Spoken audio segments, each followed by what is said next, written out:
coming up on Garden Talk. We are continuing to add diversity as we build up these worm bins. And then, of course, anything that's organic matter, that soil food web is going to break that down into carbon. And carbon is basically like the currency, if you will, of the soil food web. You know, if you're not monitoring the temperatures, you can basically ruin maybe a couple weeks to a couple months worth of work. So that's very frustrating when you first start out. He knows to poop and pee in the worm bin. So I have probably 15 100-gallon worm bins down in my basement. I focus on freeze-dried corn, and it has to be freeze-dried. That's how it still has the nutrients in it. Non-GMO, obviously organic. And then the main secret ingredient that I feel when you're really focusing on getting worms to breed, other than Avocado Tech, is focusing on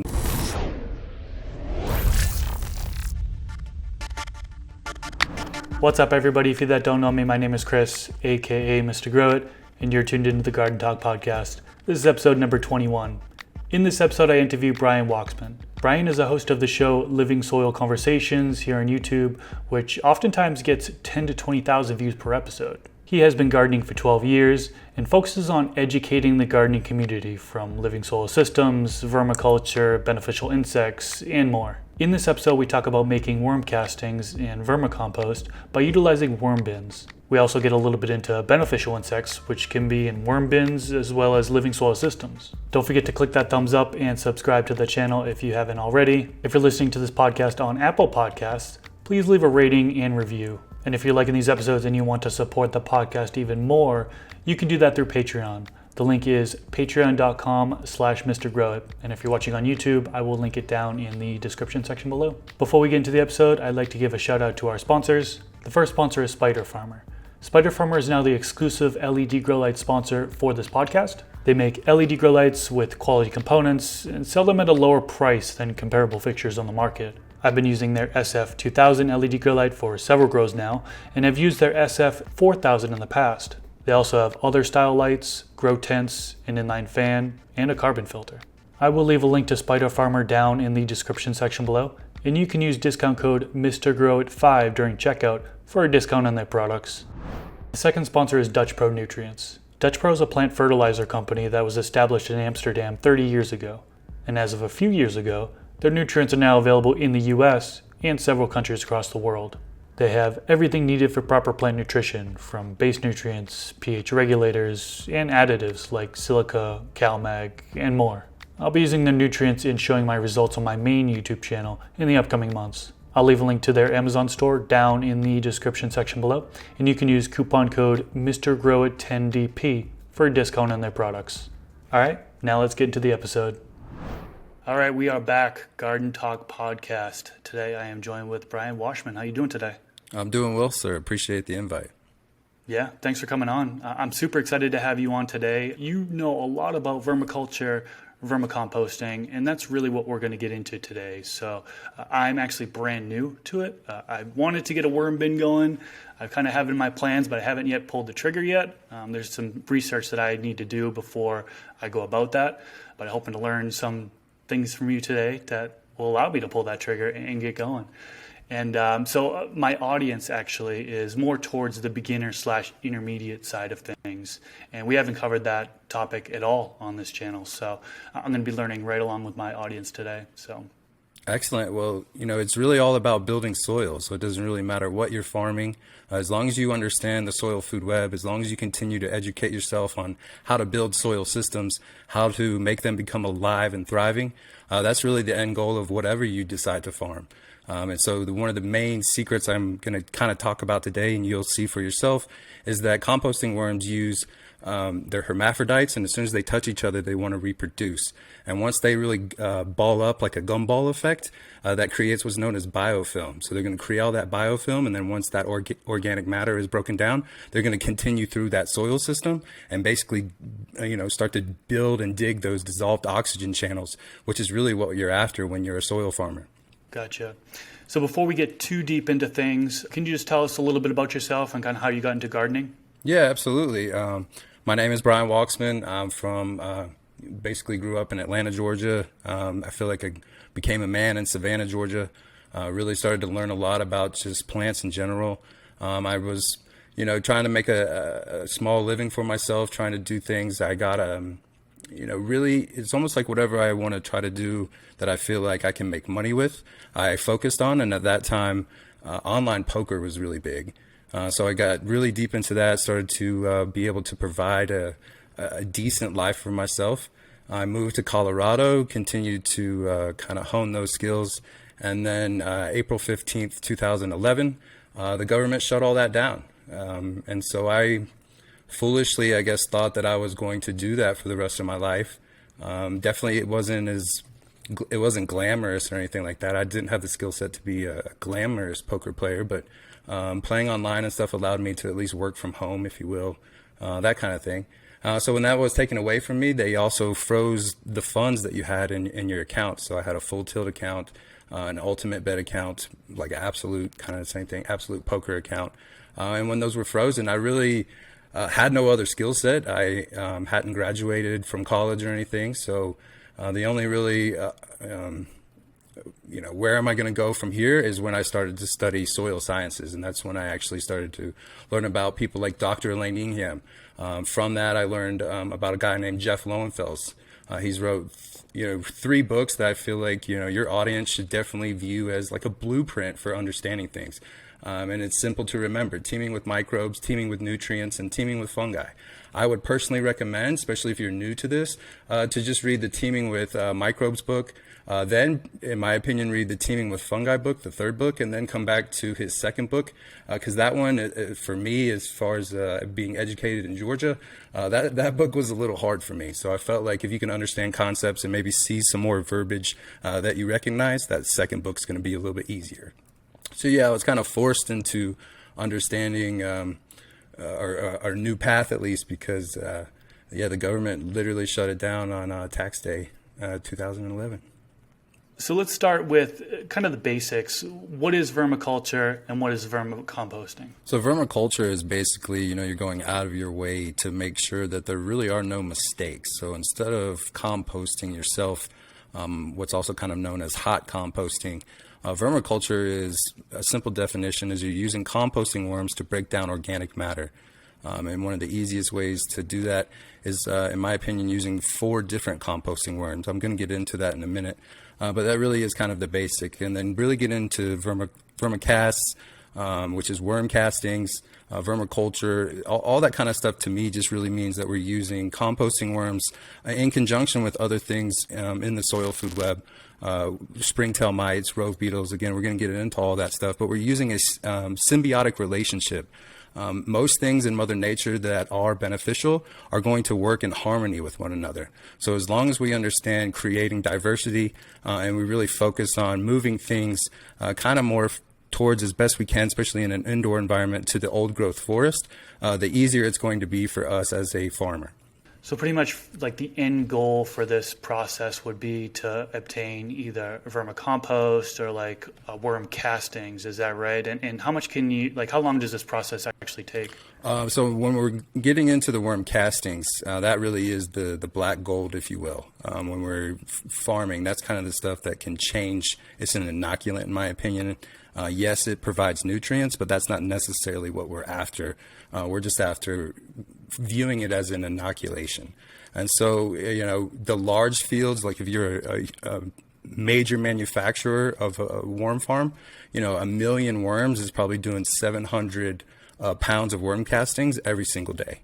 To bring that down to scale for the rest of us that are doing this in our basements and that kind of stuff, in the backyard, you're going to need about 2,000 of those composting worms. And when I say composting worms, I'm usually referring to red wigglers. With these numbers, they have to be optimal conditions, but they're going to create about 7 pounds every month for you. So in my opinion, you need to kind of start with at least 2,000. Again, in optimal conditions, they're going to completely double their population every 90 days. So that extra 1,000 that you buy, in my opinion, is worth it, since it'll go to basically 2, 4, 8. And not, with math, I feel like buying that extra 1,000, if you can get maybe 4,000 to start, that's really where, I guess, basically it's how quickly are you wanting to, quote unquote, buy time. Because once you've purchased composting worms, you're never going to have to purchase those again as long as you maintain the system. Okay, so to start the process, really, I think starting with the container, like I mentioned, a lot of my growers, a lot of the people who tuned into me are more home grow side of things. So I'm assuming they're going to be working in small containers. I know you're probably more of like a larger container type thing. Can you tell us like what container size you use for it, and then also what you recommend for someone who's new to use? Absolutely. And I want to kind of set this. I feel like I've tried a variety of different things. When you Google, they talk about how cheaply you can do stuff with plastic tubs. I haven't had the success that you're going to need as a farmer if you're really trying to create optimal goals with your composting worms and that kind of stuff. You're going to need a fabric pot, in my opinion. So that I basically view that as the stomach. That is the stomach of the soil food web. The reason why we are building that up is because we are trying to create what's known as the rhizosphere. It's just a fancy word for where all those roots and exudates are feeding that soil system. And to really have that, be a thriving and have it come alive and become thriving, you need to have plenty of oxygen. And so that's why I feel like fabric pots are where it's at. Now, since I mentioned that it's a stomach, I would say that the minimal, if you're going to do this, in my opinion, correctly with the amount of volume that you're trying to get, then I would say that a 20-gallon fabric pot should be minimal. That's easy to move, relatively. And as things start to build up, you can continue to inoculate other pots and that kind of stuff. So if you wanted to maybe have smaller pots, I would just say consider your 20-gallon as your mother. If you're really into this, or you're using this to continue to improve your overall garden, then you're going to want to go to what I have in my basement, which is several 100-gallon pots. And the reason that I'm doing that is because it takes a long time to create those castings, especially if you start with 2,000 worms in a 100-gallon pot. That's going to probably take you a year before that really starts to churn. So again, it's how quickly do you want things to take hold. And if you have time and you don't have a lot of money, that's where, just understanding and being proactive. And, if you're starting a little project and, that's 3 months down the road, this is something that I always tell consulting clients as well as our audience and that kind of thing is be so proactive that the first thing you do before you even start to, set up your tent or build your grow out, or focus on your backyard farm is to get that worm bin going so that you have your fresh, what went into worm castings. All right, so for those that are new, they've got their 20-gallon container or whatever size they're using. What's the starting material? What do they put in there to begin? Yeah, so I actually, I wanted to make sure that I had this, so I have this in front of me so that you guys can have a blueprint that I feel like for a beginner, this is where it's at, in my opinion. This has come from a lot of research over the years. And again, this is, in my opinion, very basic. So this is something where you can start out, kind of see how your system becomes alive and thriving, and then you can continue on and try to understand more about natural farming techniques or biodynamic farming, living soil. There's a variety of different tentacles that come from that main octopus of organic farming. And so when I would focus on this, the base that I personally like to do is I like to get the lava rocks. That's something that I feel like, especially when you're building these up, this is something that's going to pretty much last forever. So I take that lava rock. Again, this is, I'm doing this cheap and basic. There's this stuff called pit moss. If money isn't an issue for you, that ethically is better than Canadian sphagnum peat moss. But again, that stuff is really cheap. You can actually get an organic. If it comes from Canada, as far as I understand, all of that is organic. So if you go to Lowe's, there's a bunch of compressed bricks and that kind of stuff that you can get for extremely cheap, like 11, 12 bucks. And that's going to last you probably months. So I will take that Canadian sphagnum peat moss, and then you kind of lightly cover all of that lava rock. That next layer, I'm focusing on kind of bringing back that old growth forest again.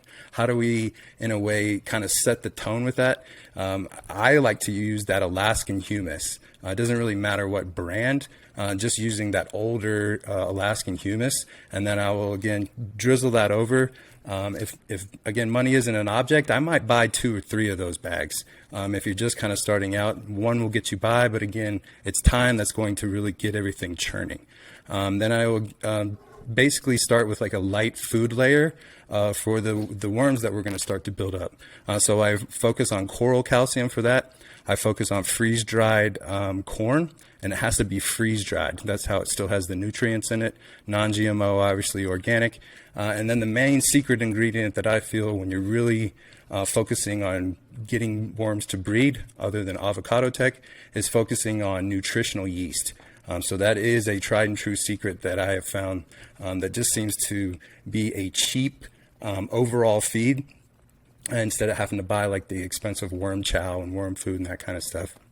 In my opinion, it's extremely overpriced compared to mixing up your own nutritional yeast, freeze-dried corn, and then a little bit of that coral calcium. And again, calcium is really what's going to get those composting worms to be able to reproduce. So then after I've laid that, I mixed what's known as sunshine in a bottle, or it's a bioag product, Full Power. Again, that's a tried and true secret that I feel like to kind of get everything going. That's a light mist. Again, this is, you don't want to go overboard with this kind of stuff, especially when you're starting things, and setting things up. So again, just a light mist with that. And then I will cover all of that, again, with a little bit of that sphagnum peat moss. And then my first worms come in, which are known as the Alabama jumpers, the Georgia jumpers. Those are the ones that are going to be deeper into that system. They're going, for the most part, to be able to stay down into that system. These are fabulous. Also, if you're really trying to break things down, they go through clay like butter. And these are, I would say I've only been really playing around with these for maybe 1.5 to 2 years. So it's still something new. They are an invasive species. So for people that are concerned about that, again, we're just doing this in our worm bins, inside. I wouldn't be releasing this stuff outside. And then once everything starts to kind of settle in, I would really focus to keep things cheap around 300 to 500 of those Alabama, Georgia jumpers. Then I will add the pumice and the rice hulls. Again, I feel like that is a tried and true secret with perlite. If you're adding stuff like that, or vermiculite, or God forbid vermiculite kind of stuff, especially perlite, that's going to start to float to the top over time. I feel like a lot of the older farmers, older heads, have known that from experience. So when you're using perlite, to me, it's kind of silly, because that stuff's going to go up if you're focused on, building beds, building raised beds, especially, or building these worm bins that you want to hold on to for years and years on end. Perlite is silly. So again, it's that pumice, it's the rice hulls that are going to break that down. And then I'm going to add what are known as the European night crawlers, or the African night crawlers. Those are a little bit different. The European night crawlers are a thicker worm, bigger worm. Also, because of that, it feels like it's a slower worm for like breeding and that kind of stuff, in my experience. So I use those mainly to build larger dissolved oxygen channels. So again, probably about 300 to 500 of those. Now with the African night crawlers, they're kind of like a nice little hybrid between the red wigglers and the European night crawlers. So I really focus on having the majority of, kind of in that middle section, of African night crawlers over the Europeans, just because of the speed and everything that the Africans can kind of take off. I feel like it's more of like a sportier version of a composting worm. And then once everything is kind of building up and layering out, again, I feel like a real secret is to kind of go more to leaves, twigs, sticks. And if you put that in the oven for at 200 degrees for around 20 minutes, 30 minutes maybe, to be safe, you're going to kill anything that could potentially be in there. I have found that worms especially really like to break down oak leaves and magnolia leaves. So that's something that I personally will spend a little bit of money on if I'm trying to speed things up. It just seems to be like another one of those little secret sauce. And then once those magnolia leaves, once the oak leaves are starting to get in there, I will add kind of the basic stuff that you've always heard: newspaper, egg cartons, kind of building up the brown manure kind of thing, tree bark. And again, this is kind of layering things out, but it doesn't have to be an exact science. They're going to churn all this stuff anyway. So it's kind of silly to sit out and, and I encourage you guys to make more than one of these. Like if you're going to do a 20 gallon, then make 3 20 gallons and kind of see how, wow, these the processes are going to be different for each one of those. And then if you continue to farm and you want to improve your skill sets, and then, one day you maybe get to a large commercial level, that's going to really come in handy when you understand how to improve a sluggish soil system, because you've been worm farming for all these years. And then once that starts to take hold, again, I will kind of just finish off and maybe about 3 to 4 inches of that Canadian sphagnum peat moss. Again, that's just a cheap medium, if you will, to start to build those things up. And then, of course, those composting worms in time are going to break all of that down into castings. And then at the top is really the secret sauce for just life in general. Most of the real action that's going on with the soil food web is probably between the 1 inch to 4 inch range. And that's where the red wigglers, those are the composting worms that most people have probably heard of. Anytime you Google anything and it's talking about composting worms, that's usually the variety that they're talking about. And they're not as ferocious, as long as you maintain population. So again, you don't want to get crazy with this. And if something, for whatever reason, did get out of control, for the most part, they will self-regulate. But it's pretty easy to also, I'll talk later with Avocado Tech, is to be able to get the worms to come to a certain area and then just take that avocado and put it into and inoculate another soil bin. And just to go back on the worms, for example, you had mentioned 4 different types of worms, right? Somebody who's brand new, can they just get away with just starting with red wigglers and just doing that alone, or what? Absolutely. I mean, if they want to kind of just experience this, and again, it's, pennies on the dollar, you want to see this for yourself, then the red wigglers are probably where it's at, because they're going to be the hardiest worms. I personally have never had them escape, even in like a forgotten, dusty, basic plastic bin left in the corner, where some of the other ones, because they are larger composting worms, they're going to escape that when there's not a food source anymore. So that's one of the main things, again, where I say focus on that fabric pot, is because I've never had them escape since I've been using fabric pots. Okay, so you touched on browns a little bit. I know, from my understanding, and correct me if I'm wrong, they say that you should, when you're adding in inputs, have a balance of green and browns. I've heard 50% as kind of the ratio of greens to browns. Can you tell me, is that accurate? And then also, can you give me some more examples of greens and browns that people can add? Absolutely. In my experience, man, I've noticed that if I am just adding greens, if I'm adding something that is just greens, I'm going to have issues with that. So technically, anytime that I add greens, I still add a little bit of a filler of brown, where it's like newspaper or cardboard or something like that. I just found from my own experience that I have better success with that. I also don't feed the worm bins any kind of like real food or anything. I focus on, like I said, that food chow that I was talking about, and then we focus on also using lionhead rabbits. So we're using cold manures. You can also use alpaca manure, that kind of stuff. So we're using cold composting theory, and with using the composting worms, and then we're also feeding with cold manures as well, which is going to minimize for a new farmer any kind of issues, or especially when you're composting, regular composting, sometimes you can get that, if you're not monitoring the temperatures, you can basically ruin maybe a couple weeks to a couple months worth of work. So that's very frustrating when you first start out. That's why, anybody that's starting out, just composting in general, that's why I try to teach them, hey, start out with vermicomposting, because it's a lot easier, and it's not as frustrating, because obviously they're not making mistakes. So again, with the green manures, we really want to focus on cover crops. When we first started out, I felt like everybody was talking about clovers. But we found that attracts too many bugs, too many issues. So we use the dichondra, which is basically like a cover crop of just plant material, right? It's just kind of like protecting the soil. Again, this is a shout out to Steve Cantwell of Green Life Productions.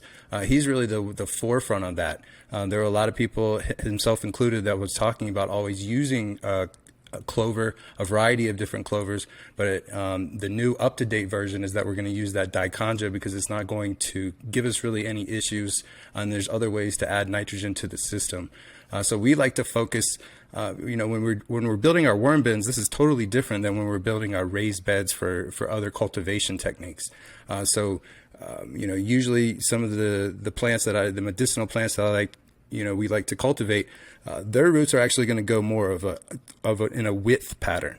They're going to continue to go out. Where when I'm focusing on building a worm bins, I want to use dynamic accumulators. I want those deeper roots to go deep down into that system, especially if I'm using a 100-gallon or 200-gallon fabric pot.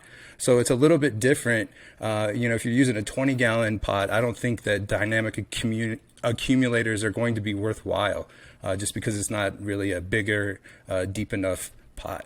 But if you are at the 100, 200 gallon ratio, that's where you get into like the dandelions, the chickweeds, the nettles, the daikon radish, comfrey, especially the Bocking comfrey. Those are things that I feel like are going to be game changers for you when you start to see that we are continuing to add diversity as we build up these worm bins. And then, of course, anything that's organic matter, that soil food web is going to break that down into carbon. And carbon is basically like the currency, if you will, of the soil food web. So the more exchanges that can go on, just the overall utopia that you're trying to build. And I guess with greens, to add with that, again, coming back to like the Avocado Tech, that's something else that I feel like, you want to make sure that you're always adding organic avocados. And if you can, we have a grocery store called Sprouts here. We also have one named Natural Grocers. So you can go and talk to the produce manager and say like, hey, what do you guys do with your organic avocados once they've turned brown? Because that's actually when you want to use those, when you're using Avocado Tech.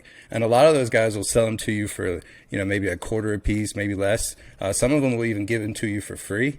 The main stickler on that is, again, you want to make sure that they're organic. And the way to always know that is the grocery stores will put a 9 before any other number as long as it's organic. So if you walk into a grocery store and there's avocados on the left and avocados on the right, the one that has the 9 before any other numbers, that's going to be your organic choice. And I feel like as long as you maintain that, you're never going to add potential issues to your soil system by, in my opinion, going cheap.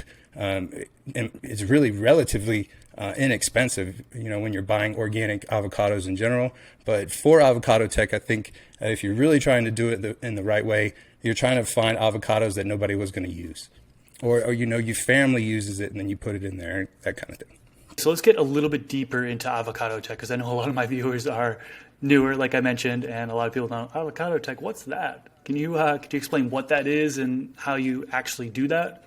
Yeah, well, there's actually 2 versions of it, so I want to give credit where credit's due. I feel like our little crew in Denver, Colorado, we have Avocado Tech 1.0, and then there's a gentleman named Blue of Green Tank, and in my opinion, he created Avocado Tech 2.0. So what I'm teaching you guys today is the basic stuff, Avocado Tech 1.0, and then I encourage you to go check him out on Instagram. He also has been on several podcasts where he discusses kind of taking this to the next level and using a variety of different things than just avocados. But the basic Avocado Tech is simple. You're going to take pretty close to starting to rot avocado, so that's nice and easy to manipulate. You're going to kind of push that together like a baked potato, and you're going to cut an X into it like a baked potato, pop open so that you see the fleshy part. You're going to take that fleshy part and you're going to then take it down and shimmy it down into your living soil system. Now, I don't recommend doing Avocado Tech until your system has become kind of alive. It doesn't necessarily have to be thriving, but you definitely want, when you pull back that soil, to see those worms, to see those springtails. And once you see that with the naked eye, then you can implement this system. The reason I say that is if you leave an avocado out there and there's not enough composting worms to devour that in time, it could potentially be a nuisance, add fungus, gnats and stuff. So again, there's a kind of like a balance with this, a Goldilocks approach of knowing when to add the avocado and, if they're not breaking it down quick enough, when to remove the avocado. So in optimal conditions, what's going to happen is the composting worms are going to start to crawl up into that avocado. They're excited by the fats. They more and more begin to accumulate within that avocado, and then they begin to touch each other. Like I mentioned at the beginning, composting worms are hermaphrodites, meaning they're male and female. So all they really have to do is touch each other, and then it's brown chicken, brown cow time. And the reason why that's going to the next level is because we're able to get those to kind of consolidate in one little area, and that starts to build up the biofilm. That starts to build up, in my opinion, the real secret sauce of what living soil is, and that's getting back to Mother Nature. So once those avocados starts to break down and build up, you're going to, since they all started to reproduce, you're going to see just a pocket of these little white, when you first see them, you might think it's like an outbreak of a non-beneficial, but they're extremely tiny little white worms. You'll see them start to kind of be around the area where that avocado once was. If you do have enough of a system that's, it would definitely have to be probably a year or two in, they will break down that avocado pit as well. If it's a newer system, that's probably not going to happen. So I usually will take those avocados out, maybe smash them, and then apply a top dressing. Now, that's to get composting worms. There's another version of this when we're trying to get orbital mites, predatory mites. We're trying to, again, spend pennies on the dollar for some of this stuff. And so with that, we're going to take the same avocado, but instead of cutting it open like a baked potato, we're going to cut that in half. So now you have two halves of the avocado. You're going to take that down again, shimmy it down into that soil system. And because it has more air, more exposure, the mites will actually take hold of that a lot faster than the composting worms. So you will still get composting worms when you use the second method, but it's not going to be that gumball effect that you're after. So if you're really after building up the composting worms, then that first baked potato style method, that's the one that you're going to want to use. And again, that's going to work for red wigglers, European night crawlers, African night crawlers, and the Georgia, Alabama jumpers. So it doesn't really necessarily matter. And again, this is going to build up the springtails, the rove beetles, really everything that's involved. This is kind of a little catalyst, if you will,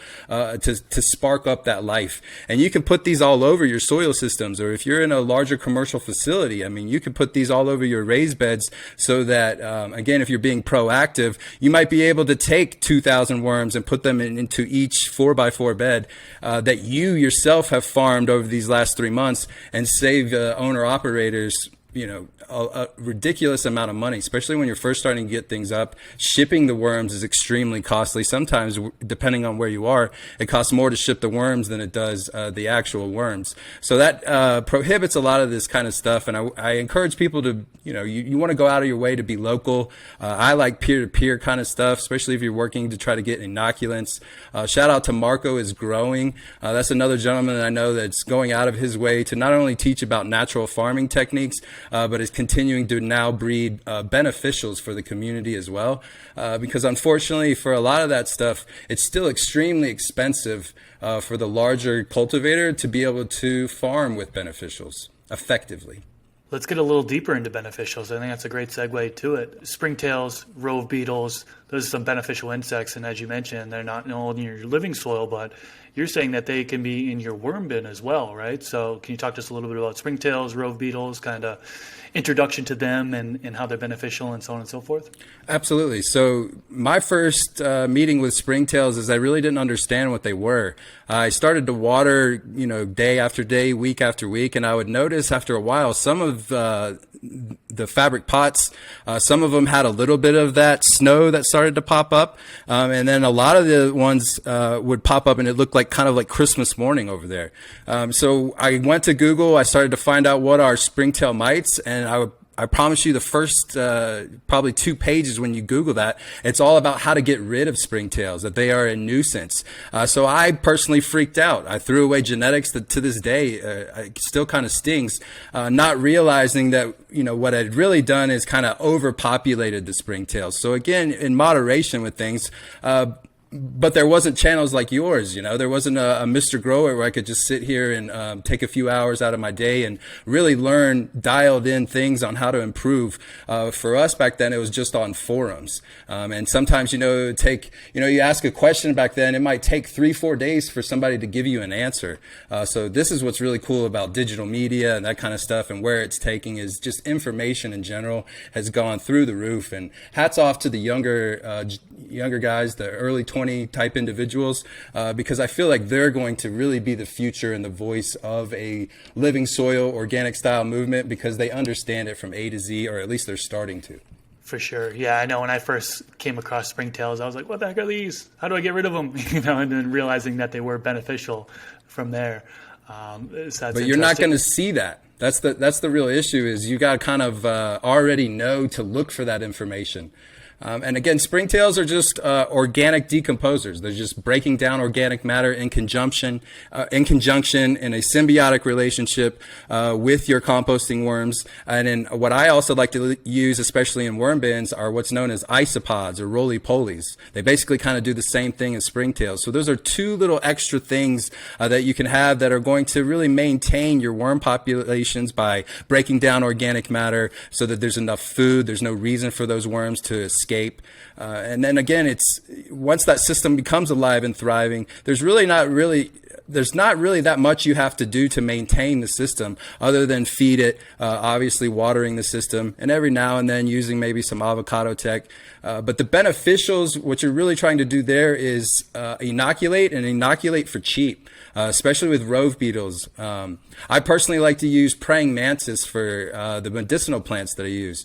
The beauty of that is you can buy little egg sacs. They usually come in 2 or 4. When you hatch those out, it kind of becomes like an alpha battle royale. So there'll be maybe 150 to 200 per egg sac. They are going to basically start to eat each other, battle each other. The alphas will emerge. The alphas that come out of that will start to feed on smaller insects. At that time, they're brown, so they're working themselves, finding things to eliminate in that soil system. As they start to mature, they'll turn pink. And for a moment there, while they're pink, they're usually kind of the most vulnerable. So they'll also still be in the soil, but they'll start to get confidence to go up into the stalk. And as they become an adult, that's when you'll see them either turn brown or green, or at least the ones that I personally have used. There's super fancy ones like orchid praying mantis, but for money wise, that's definitely not something you'd be using in your garden. But your basic praying mantis, once that turns green, they're kind of like watchdogs, if you will. And so as long as they don't get too close to each other, if they do get too close, you can literally pick them up and then just set them on another plant on the other side of the garden, other side of the room, and just keep things moving along. The one thing that I will say, I used to help keep them alive by using ladybugs, and I want to kind of set the tone for that. Is ladybugs, all of the ones that you purchase at a garden center, those have all come from wild crafted areas. So they also carry vectors and disease and kind of that kind of stuff. And it's not really what you think about at first. You think a ladybug is going to be beneficial. But the reality is that you want to use green lacewings. So all of us now that are cultivating, using beneficials, focus on living soil systems, we personally don't even use ladybugs anymore. So using a praying mantis, again, you're going to have to use probably something else to keep them alive if you don't have major pest issues. So maybe like a minute pirate bug or an assassin bug, they will still kind of eat that. So you need to make sure that there's something for the praying mantis to eat, because they will grow to a pretty large length. And if environment is well enough, I've had them, me personally, live up to a year. So again, it's something that is pennies on the dollar for a up and coming farmer. Wow. Yeah, that's fascinating. That's really cool. And we're just kind of scratching the surface here with the beneficial insects. I mean, we would go on and on and on and on. Probably had to do a whole dedicated episode to that. That would be awesome. But yeah, that's really cool. That's cool that it's not only in like living soil, but also it's fine if it's in your worm bins as well. It's just something that I learned today. So I didn't realize that was okay. I thought it would just be worms breaking it down and, obviously the microbes and stuff like that. But having all these other beneficials in there, there's no harm in that. So that's pretty cool. Diversity is what's going to keep your soil system alive and healthy, whether that's in the soil system or, the beneficials that are protecting the plant material. And again, real quick, there's something that was called the Hypiosis miles. When I first started out, I believe they've changed it now to what's known as the Schistomus predatory mite. But if you add that to your soil system, it's relatively cheap, and especially if you're proactive, let's say you added it a couple months before you really started farming. That is something that is extremely beneficial, and in my opinion, something that is tried and true for making sure that you don't have pest and disease. And with the good also sometimes come with the bad, right? Fungus gnats are one of those things that I think are pretty common when it comes to like worm bins. You mentioned diversity is going to help, definitely help with the fungus gnat situation. They thrive in wet mediums, right? And correct me if I'm wrong, but you're going to need to have moisture in your bin at all times. So that's where the fungus gnats kind of come into play. Now, that being a challenge, what are some of the things you can do to combat them? Well, one of the main issues coming from fungus gnats is that you're probably overwatering. There's saturation. There's issues with compaction. Again, that's another reason why you go out of your way to use the 4 horsemen of composting worms, is so that there's always dissolved oxygen channels being built. But let's say that you do have a major issue. You have fungus gnats. So the first thing you want to kind of do is, well, actually, when you're starting up, you will always want to have the yellow sticky traps. That is not to kill fungus gnats. That is literally just to start to monitor. So if you start to see fungus gnats in one area of your operation, then you know that needs to be handled. So the sticky traps kind of are the canary in the coal mine, but that's definitely not a way to eradicate. Like I had mentioned, everything is about being proactive with the living soil system. So again, there's that Goldilocks approach. We have to keep a living soil system with a little bit more moisture than the average farmer that's used to using synthetics. So how do we, especially when I was first crossing over, I was making a lot of mistakes. I obviously was overwatering, I was overfeeding. That's why I had the Christmas morning of springtails. I definitely had fungus gnats for probably 2 years when I first started doing this stuff. And it's because I didn't know about, the Schistomus hypiosis miles or the rove beetle, the fact that you could use basically Mother Nature to combat Mother Nature when things start to pop off. And again, the fungus gnat isn't necessarily anything that's going to, unless it gets out of control, it's more of a vector. It's more of a nuisance. So we want to make sure that we just don't have that issue. And that's why I encourage you guys as worm farmers. I know it sounds great to recycle your vegetables and your fruits and all that kind of stuff. But if you are new to this, more than likely, that is where your fungus gnat issues are going to come from, is that you're overfeeding your worm bins. And then that's overfeeding your worm bins is probably always going to happen for a new worm farmer. So why even take that issue? Why create that environment? Basically, a utopia for fungus gnats is overfed and overwatered soil medium. Gotcha. One of the things that you incorporate, in worm bins, you touched on it earlier, is rabbits. Can you talk to us about the lionhead rabbit? Absolutely. So I've raised a variety of different rabbits, and the goal at the end of the day was trying to get them to pee and poop in the worm bin so that you could have more of a closed loop system. So I started off with dwarf white rabbits. I would have a couple of them, and I could never potty train them. So we built like a little cage above the worm bins, and so they would eat, and then when they would poop, it would kind of fall down into the worm bins. But I personally didn't really like that. I like to interact with the animals. I have children, that kind of stuff, so it just never felt like the right way. So I tried to start to research and find other rabbits that potentially could be a little bit smarter. And to my surprise, there's a rabbit that's called a lionhead rabbit. I actually have it right here. I want to show you guys. So this rabbit is extremely intelligent. You can potty train this rabbit. So he's allowed to go up and down my house as he pleases, just like a well-trained dog. He goes all the way up to my bedroom, my kid's bedroom, down into the basement, and he knows to poop and pee in the worm bin. So I have probably 15 100-gallon worm bins down in my basement. I would imagine that's helped trained him to potty train him, but having more than one seemed to have that process extremely quick, and now he's able to run around as he pleases, go around, poop as he pleases. I make sure that I'm feeding organic food, and then when he's pooping into those worm bins, those worms are like the night crawlers are coming up at night to feed. So again, they're coming up, they're feeding on organic matter, they're feeding on his name is Rick Ross, the real Rick Ross. So he's they're feeding on his manure, and then they're coming back down and basically, kind of starting to build a real subway system, if you will, for all of those composting worms. And once it seems like they understand that there are rabbit manure droppings at the top, everything just really starts to flow. And again, this is a cold manure. So if you're a smaller farmer, this rabbit might cost you $100. He's going to live for like 4 or 5 years. And I assure you, if you're a smaller farmer, you only need one of these little guys. And he's a family pet. My children hang out with him, like when they're playing Minecraft and that kind of thing. He'll just sit next to him and they'll pet him and that kind of stuff. So again, if you go out of your way to research a few things, it really is cool to see nature. As long as you have an animal that's intelligent enough to kind of make the system work, that's where I feel like even in like an apartment, if you lived in an apartment, you could still kind of have a closed loop worm bin and system if you had one little bunny that you potty trained and a few pots and that kind of stuff.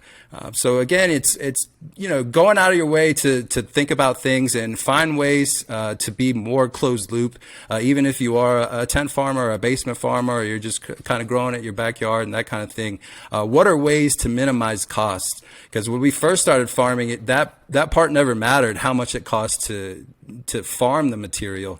It was just more what was the price at the end of the day. Where the reality now is it's all about quality. It's all about medicine, regardless of you're growing tomatoes or other plants. You want medicinal value also in your fruits and your vegetables. I feel like that's the reason why today, just human beings in general seem incredibly pissed off. And I feel like this because a lot of us are suffering, probably myself included, are suffering from a variety of different deficiencies, just like our plants. Kind of went on a tangent there, but when I first started to notice the overall health of using a living soil system, I started to get the praying leaves on the plants that I was growing. I was using kefir, using other calcium sources. That's when I started to find out about kombuchas. That's when I started to use kefir. So again, I want you guys to encourage, again, you're building that soil system, focus it as a stomach. And once you see how healthy that becomes, I encourage you guys to maybe start drinking kefir in the morning or have a kombucha over a soda and start to see your overall gut health.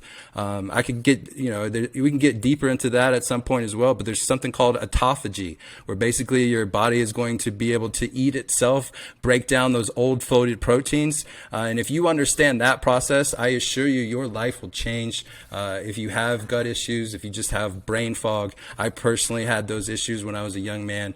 And now understanding these things, once you understand that it's a stomach, whether it's in the soil system or right here, your life can change dramatically in your farming and just your overall health in general. Wow, that's very interesting stuff there for sure. Now let me ask you with the rabbit. This is a podcast platform as well, Apple Podcasts, Spotify, so they didn't get to see that cute rabbit that you just held up. Adorable, by the way. Yeah. But also what I was going to ask is, do you have any pets along with it? Like I was wondering, how does it interact with dogs, cats? Because you said that rabbit's kind of roaming your house. So no, I don't have any cats or dogs. There would probably be an issue with most dogs unless you kind of have like a golden retriever or something like that. I've seen that kind of work out. So yeah, this would be more if you're trying to figure things out. I can put him downstairs in the basement and he can, he basically has his own little utopia. So you could set it up that way instead of letting him roam up through the house. The reality is I let him roam through the house because my children enjoy it. So he can kind of, and these, especially a lionhead, because they are so intelligent, they are social creatures. So they want to interact with you. They want you to pet them. We feed him a variety of things. I mean, it's not just hay or something like that. He eats organic bok choy, carrots, cucumbers. I mean, you name it, radishes, so that we can get that complete, basically trying to create that complete manure so that the worms break that down. And again, now we have a complete worm casting. And again, that's the inoculant. That's not your soil system. If you just grew in worm castings, I assure you that your plants would suffer.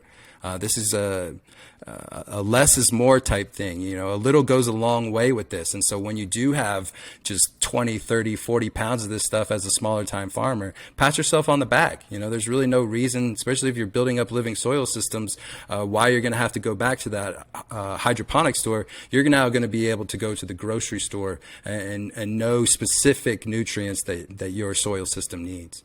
Makes sense. That's really cool. All right. I do want to flip it back to something you talked about. You touched about it a little bit, which is cover crops. Now, I didn't know you could have cover crops in worm bins. That makes me wonder, lighting as well. If the cover crops going to be growing, there's going to be some sort of lighting. Can you talk about cover crops and worm bins and like the lighting requirements and so on and so forth? Yeah, I would say there's probably not a lot of people that use worm bins with a cover crop. Most people that I see are using, like, again, those plastic tubs or like a burlap sack, newspaper, that kind of stuff. But the reality is that you're trying to build that rhizosphere, whether I'm building a worm bin or I'm building a soil system in my raised beds. I'm trying to just get everything to become alive and thriving. And so I need the roots to kind of make sure that everything takes care of itself, especially with what's known as exudates. So when we build up that root system, they're going to start to communicate with the soil microbes on what is needed. Jeff Lowenfels makes a great example of this for someone that's new to this. It's like your plants being able to say, all right, tonight I would love to have a burger, but you know what? Tomorrow night I'd love to have Chinese food. Or, if it's more of like you understand farming, it's more of, hey, I need a little bit more of nitrogen. I need a little more potassium. I need a little bit more phosphorus, calcium. And so the plant never has deficiencies whatsoever when you're using a living soil system. And in my opinion, man, when we say living soil system, what we're really saying is we're trying to grow with Mother Nature indoors. And since most of us are forced to cultivate indoors, how do we optimize that in the best way that we can? And that's why I think living soil systems are the future for farming regardless, is because it's using Mother Nature to create that, as well as using Mother Nature to combat pest issues and the overall health of your plant. There is an old school saying that, Brix levels for some people believe that 12% or higher, sucking incense won't recognize that plant as food. I don't know if those percentages are exact, but I do know that if your garden is healthy and there's almost the praying leaves, there's almost like this when you first walk into your room, you are going to hardly have any pest issues whatsoever.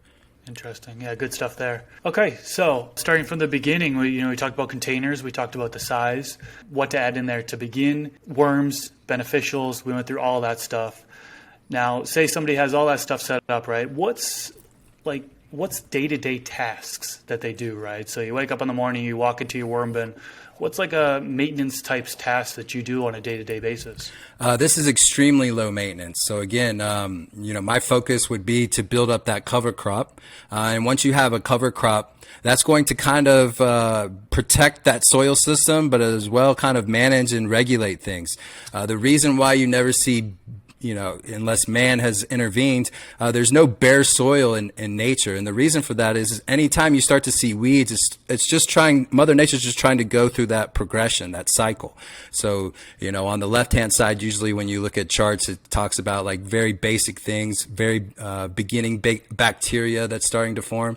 And then as you go through the progression and you get to more of the old growth forest, that's where you'll see higher bacteria to fungal ratios. And so I feel like if you're really trying to grow medicine, you need to have a balance of that as well. So you need to have the bacteria and you do need to have the fungal aspects. So that's why we're going to add those inputs, but also grow the cover crop because it kind of just protects everything. You can chop and drop if things get out of control. Like I said, you can use a lionhead rabbit that will come and munch all of that cover crop that's starting to come over your bins. I assure you one rabbit will mow down almost anything that you're trying to cultivate on a cover crop basis. So I'm constantly reapplying seed because Mr. Ross over there is mowing it down, but he's providing such a valuable fertilizer, cold fertilizer, that it's worth it to me to spend, maybe $5-10 in seed every few months to make sure that process is as closed looped as it could be for, where we are in a home environment. Well, we have gone over quite a bit in this episode. I think it is jam-packed full of good information. Excellent. So wrapping things up, how can the listeners find you? And what do you have upcoming in the future? Yeah, so, on Instagram, I've gone out of my way like you have, Mr. Grow It, and I try to educate. That's one of the main things that we've been doing. We had live events in Denver, Colorado before anybody would ever really give living soil guys the time of day. And where it's progressed is now we're on Instagram. So my handle there is 303 Organic Cannabis. And if you want to learn more about kind of what we're talking about, we have a show every Thursday. It's called Living Soil Conversations. It's on the Future Cannabis Project that's run by Peter. And then, of course, we have a event, 7/10, July 10th in Tulsa, Oklahoma, with some of the brightest minds. I feel like maybe a personal friend of ours, a mutual personal friend, keynote speaker that we have, Chris, is Brandon Rust. And then we also have Marco is growing. I'm going to also have another podcast with him. And our launch party is also on July 10th. So I have a lot of things coming out. There's a lot of behind the scenes kind of stuff. And I honestly, man, I really appreciate you having me on your show. When we first started talking about podcasts, people would always mention you. So you're obviously doing something right, bro, because a lot of people know about you. Really? Wow, that's pretty cool. that's awesome. But yeah, I highly recommend you guys check out his show, Living Soil Conversations. Excellent show, long form content. Right, you're sitting down with experts for hours on end, talking with them, getting real deep on things. More of the intermediate/advanced type discussions, pushing everybody to the next level. So hats off to you for doing that. You guys are doing a fantastic job over there. That's something that I tune into all the time, pretty often. Excellent. To get information as well. So highly recommend you guys go over there, subscribe, check out his show. You said every Thursday you're on there? Every Thursday at 11 Mountain Time, 10 Pacific. Awesome. Cool. All right. Well, all right. I will not take up any more of your time. Thanks again, once again, Bryan, and I hope you enjoy the rest of your day. Appreciate it, guys. Thanks a lot.